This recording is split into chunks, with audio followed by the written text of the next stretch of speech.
제가 얼마 전에 과학에 관련된 영상을 보다가 깜짝 놀랄 만한 영상을 보게 되었습니다. 그래서 여러분들과 함께 이 영상을 보고 말씀을 시작하려고 합니다. 이 영상은요, 쥐가 기생충에 감염이 됐는데 이게 기생충에 감염되고 나서 겁을 잃어버리고 고양이를 공격하는 모습입니다. 함께 보시죠.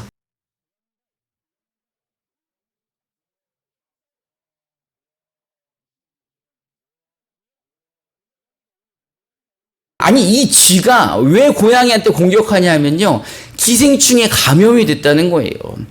이 쥐를 감염시킨 기생충의 이름은 톡소포자충이라는 기생충입니다. 이 기생충이 이 쥐를 감염시킨 다음에 쥐를 자기 마음대로 조종하는 거예요. 이 기생충은요, 특히 쥐의 공포를 담당하는 뇌의 편도체를 감염시켜서 쥐로부터 겁을 상실하게 만드는 겁니다. 그래서 고양이를 봐도 무서워요, 안 무서워요? 어이, 뭐야, 내 앞에서. 이러고 이제 공격하는 거예요. 그냥 그러다가 이제 처음에는 고양이가 깜짝 놀라죠. 이거 쥐인데 막 공격하니까 엄청 놀라지만은 이후에는 어떻게 될까요? 잡혀 먹겠죠. 여러분 앞에서 통닭이 아무리 무서워도 다음은 말하지 않겠습니다. 뭐 이런 놈이 다 있어. 그러고 이제 잡아먹는 거죠. 근데 이 놀라운 것은 이 톡소포자충의 최종 목표가 쥐가 아니라 고양이라는 거예요. 고양이 몸속에 들어가기 위해서 고양이가 뭘 제일 좋아하나 봤더니 쥐를 좋아하는 거죠. 그래서 쥐의 몸속에 들어가서 쥐로부터 이 겁을 상실하게 만들어서 누구에게 잡혀먹게 만드는 거예요. 고양이한테 잡혀먹게 만들어서 이 톡소포자충은 누구에게 들어가는 거죠? 고양이한테 들어가는 게 이가 생각하고 있는 큰 그림인 거죠. 여러분, 별거 아닌 기생충인데 대단하지 않습니까? 나만 대단했네. 전 깜짝 놀랐어요. 아니, 이런 기생충이 이렇게 놀라운 작전을 쓰다니. 제가 이 영상을 보면서 영화 기생충의 한 대사가 생각이 났습니다. 넌 다 계획이 있구나. 여기서 웃어야 되는데 아무도 안 웃어요. 사실 오늘 본문에는요, 이 마귀의 계략에 인생을 망친 여인이 나옵니다. 그 여인의 이름은 하와입니다. 이 하와라는 이름은 생명이라는 뜻입니다. 여러분, 하와가 누군지 잘 아시죠? 하나님이 처음 창조하신 여자 아담과 하와의 그 하와입니다. 그녀는 하나님께서 아담을 돕는 배필로 만드셔서 아담의 갈비뼈를 취해서 만든 최초의 여자인 것입니다. 우리 창세기 2장 20절부터 23절을 우리말 성경으로 한 절씩 교독합시다. 제가 20절을 먼저 봉독하겠습니다. 아담이 모든 가축과 공중의 새와 모든 들짐승에게 이름을 지어주었습니다. 그러나 아담은 자기에게 알맞는 돕는 사람을 찾을 수 없었습니다.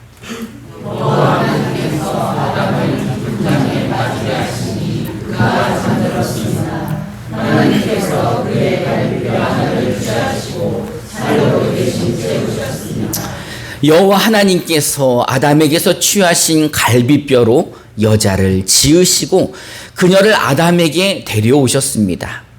아담에게 말했습니다. 드디어 내 뼈와 함께 되어 내 살과 함께 살이 나타나구나. 네가 남자에게서 취해졌으니 여자라고 부를 것이다. 아멘.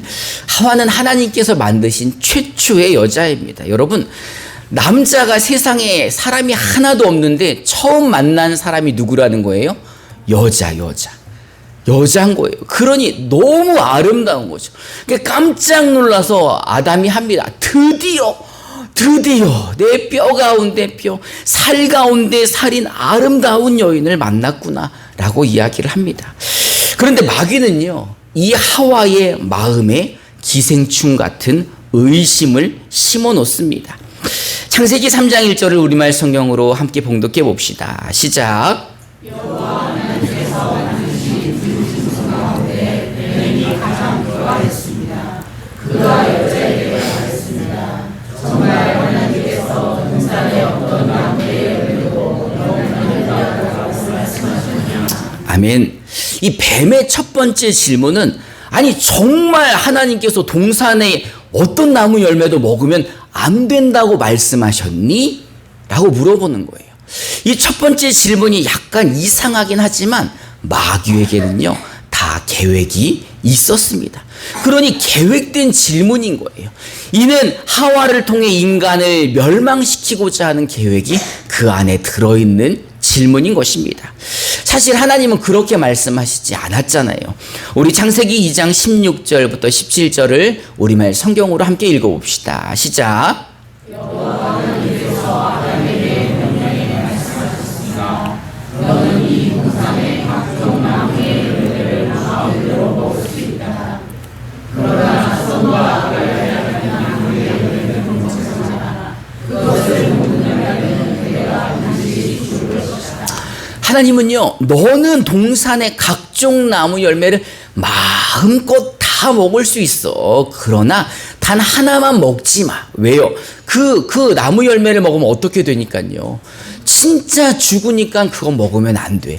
그래서 그 열매 하나 빼고는 다 하나님이 먹게 하셨는데, 사실 마귀도 알고 있었을까요? 몰랐을까요?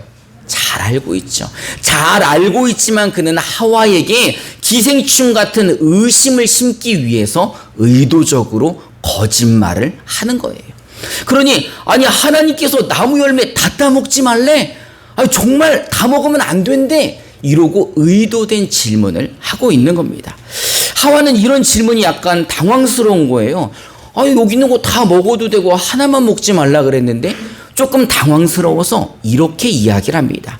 우리 창세기 3장 2절부터 3절 우리말 성경으로 함께 읽어봅시다. 시작. 우리는 동산에 있는 나무의 열매를 먹어도 된다. 그러나 하나님께서 동산 한가운데 있는 나무의 열매는 죽지 않으려거든 먹지도 말고 건드리지도 말라고 말씀하셨다. 아멘. 하와는 뱀에게 동산 가운데 있는 나무 열매만 빼고 다 먹어도 되라고 이야기를 하죠.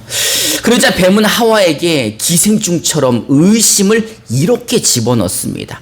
창세기 3장 4절부터 5절을 우리말 성경으로 한번 읽어봅시다. 시작. 여자에게 말했습니다. 너희가 절대로 죽지 않을 것이다.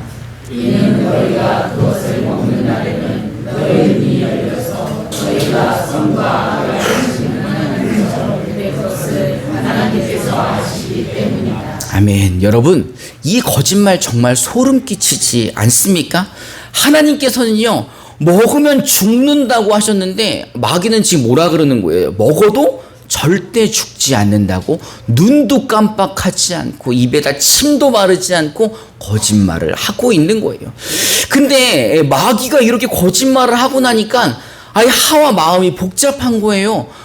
난 그렇게 안 들었는데 마귀가 또 그렇게 얘기하니까 또 그런 것도 같네.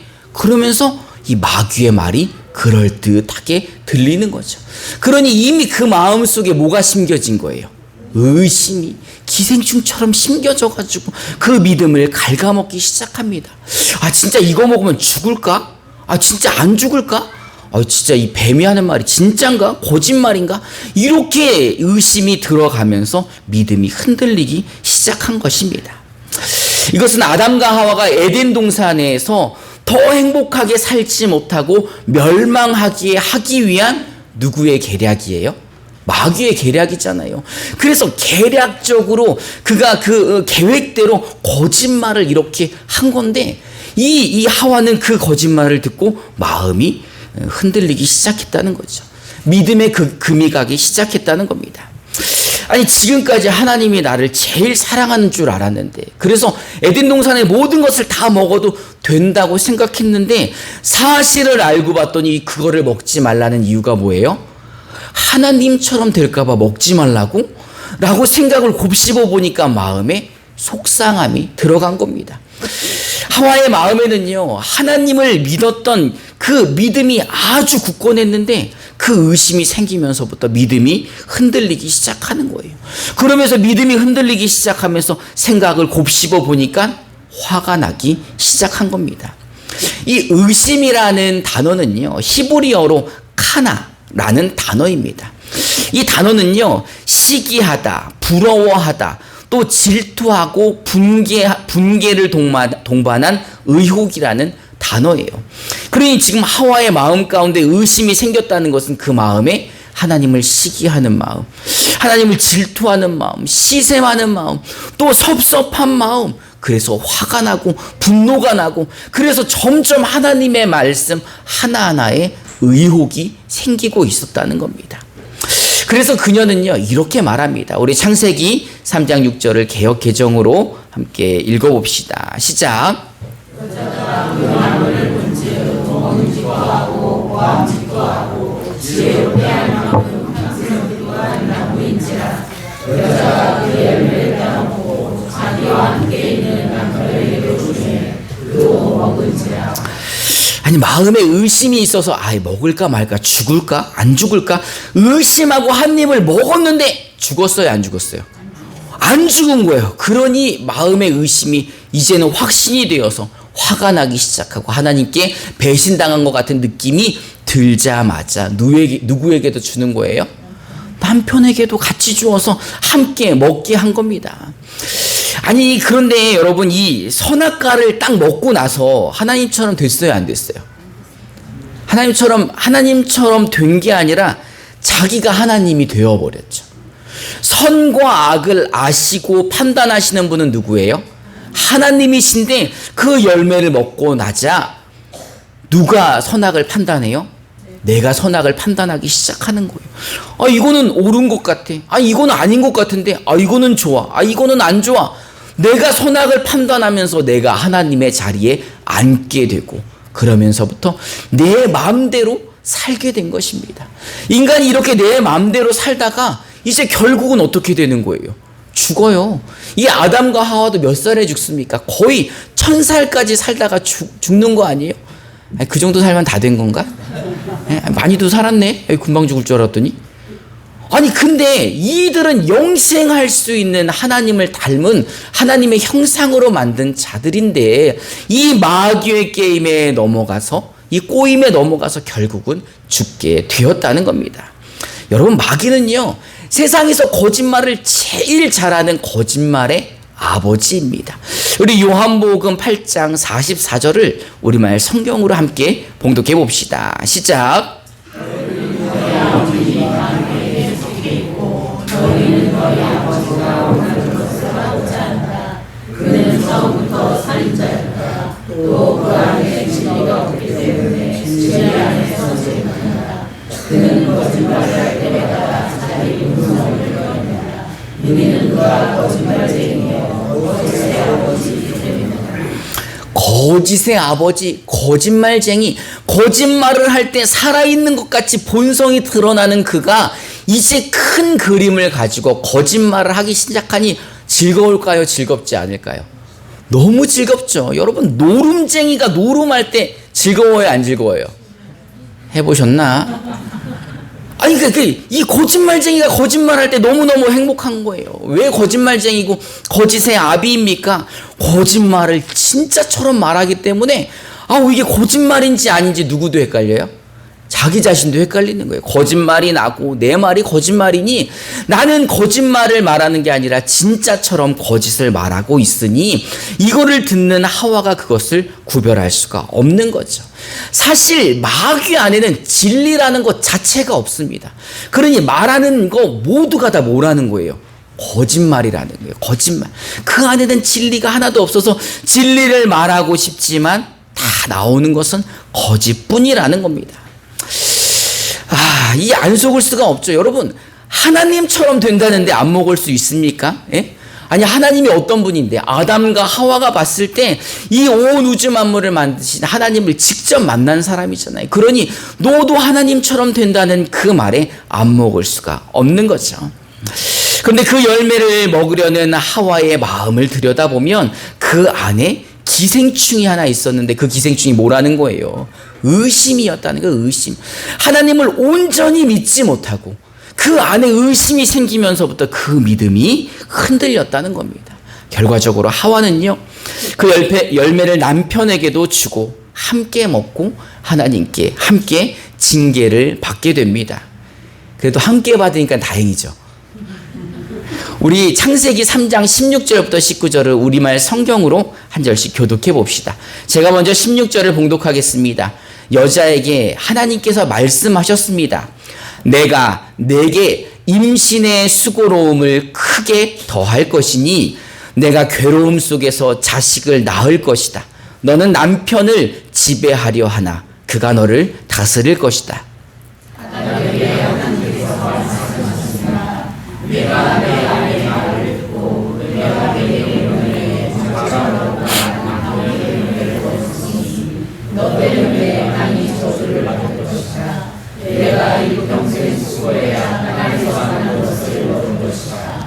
땅은 내게 가시덤불과 엉겅퀴를 내고 너는 밭의 식물을 먹을 것이다. 내가 내게서 죄졌으니 그로 돌아갈 때까지 내 얼굴에 땅이 흘러야 내가 음식을 먹을 것이다. 너는 그 길이 그로 올라갈 것이다. 아멘. 이것이 마귀에게 속아 그 거짓말 때문에 하나님을 의심하게 되었던 아담과 하와의 결과입니다. 이 결과로 남자는 이 땅에서 먹고 살려면 뭘 흘려야 돼요? 땀을 흘려야 되죠. 여자들은요, 아기를 낳을 때 고통을 더 크게 받아야 되는 거죠. 그렇게 살다가 결국은 죽게 되는 것입니다. 그러나 하나님은요, 세상을 창조하실 때, 아담과 하와를 창조하실 때 하나님이 보시니 심히 어땠다 그러셨어요? 안타깝다 그러셨나요? 아이고, 이놈들 좀만 있으면 마귀한테 그렇게 될 건데, 아유, 심히 안타깝다 이러셨나요? 아니에요. 뭐라 그러셨어요? 하나님 보시기 심히 좋았더라라고 말씀하신 것은 하나님께는 마귀보다 더 큰 계획이 있었다는 것입니다. 그것은 이렇게 죄로 말미암아 그들이 죽을 수밖에 없지만 하나님이 그 아들 예수로 말미암아 그 그리스도 그 구원자로 말미암아 그들을 죄 가운데서 구원해 주신다는 큰 뜻이 있으셨기 때문이죠. 그리고 진짜 구약에 약속하셨던 그 메시아가 나타나시죠. 하나님의 아들이 이 땅 가운데 오시고 그가 십자가에서 우리의 죄를 대신하여 죽으심으로 말미암아 우리는 죄 사함을 얻고 하나님의 자녀가 되고 영생을 얻게 된 것입니다. 더 놀라운 것은요, 이제 이 거짓말쟁이, 거짓의 아버지 마귀의 이 거짓말과 그런 계략을 우리에게 이길 수 있도록 은혜를 베풀어 주셨다는 겁니다. 자, 여기서 이제 중간고사를 한번 보겠습니다. 문제 나갑니다. 하나님이 우리와 함께 하신다는 히브리어는 무엇일까요? 1번 임마 뭐해? 2번 임마 자냐? 3번 임마 사엘, 4번 임마누엘. 정답은 딩동댕. 오, 4번이 정답이네. 임마누엘이 곧 정답입니다. 하나님이 어떻게 마귀로부터 우리를 이길 수 있도록 해주셨나? 하나님이 직접 우리와 함께 하신다는 겁니다. 여러분 믿으십니까? 여러분, 하나님을 아버지라 부르는 자들의 마음 가운데는요, 다 임마누엘, 그 하나님이 우리와 함께 계시다는 것입니다. 이것이 임마누엘이고 이것이 우리의 승리의 비결인 것입니다. 여러분, 하나님은요, 우리와 함께 하시며 하나님의 자녀들이 마귀의 그 거짓말, 그 기생충 같은 의심이 생길 때마다 우리로 하여금 이길 수 있도록 무기를 주셨습니다. 그 무기가 무엇일까요? 그 무기는요, 바로 기도입니다. 우리와 함께 계시는 하나님이 우리가 기도할 때 우리를 도와주시죠. 사실 기도하지 않아도 우리를 도와주시고 우리와 함께하는 것 자체가 우리에게 힘이지만 이 연약한 우리들이 기도할 때마다 하나님이 우리를 더 연약하게 측은하게 돌아봐 주신다는 겁니다. 우리가 기도할 때 하나님은 우리 안에서 역사해 주십니다. 그 임마누엘의 하나님이 어떤 것이든 기도할 때마다 우리를 도와주시고 믿음으로 이기게 해주신다는 것입니다. 그러니 여러분, 이제 우리 뭐 해야 될까요? 뭐 해야 된다고요? 우리 옆에 분들하고 한번 인사해 봅시다. 알면서 왜 안 하십니까? 아니, 기도해야 되는지 아는데 왜 안 했을까? 여러분, 오늘이라도 기도해야 된다는 것을 아셨다면 이제 그 기생충과 같은 의심이 우리 마음에 생길 때마다 뭘 해야 됩니까? 여러분, 우리 기도합시다. 우리가 기도할 때 우리 하나님 아버지께서 우리를 지키시고, 우리가 믿음이 흔들릴 때마다 기도하면 주님이 그 믿음을 붙잡아 주시고 믿음으로 승리케 하신다는 겁니다. 그 믿음이 우리를 구원해 주시고, 그 믿음으로 우리는 넉넉히 세상을 이길 수 있는 것입니다. 우리 이 시간 함께 찬송하고 기도하기를 원합니다. 우리 보라 너희는 두려워 말고 이 찬양으로 우리 기도하고 결단합시다.